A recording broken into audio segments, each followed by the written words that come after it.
राजकीय विश्लेषक श्रीराम पवार यांच्याकडून. सर, आता कुणबी या नोंदी किती मराठ्यांच्या आहेत हे निश्चितपणे अजून समजले नाही. आकडे रोज वाढत आहेत वगैरे, हे सगळं ठीक आहे.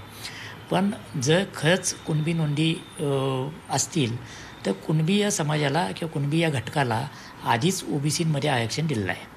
त्यामुळे जर कुणाच्या नोंदी मिळत असतील तर त्यांना आरक्षण नको असं म्हणता येणं कठीण आहे किंवा ते अशक्य आहे.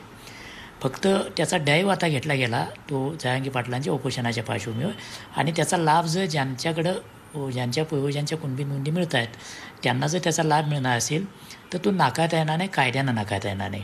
त्याच्यामध्ये राजकारण कोणाला किती करता येईल, ते भुजबळांना करता येईल, त्याच्या विरोधात मराठा नेत्यांनाही करता येईल. पण ज्याच्या दाखल्यावर, ज्याच्या पूर्वजांच्या दाखल्यावर किंवा कुठल्याही कागदपत्रात कुणबी अशी नोंद असेल तर तो कुणबी आहे हे सिद्ध करता येणं शक्य आहे, आणि एकदा ते सिद्ध झाल्यानंतर त्याला आरक्षण द्यावं लागेल.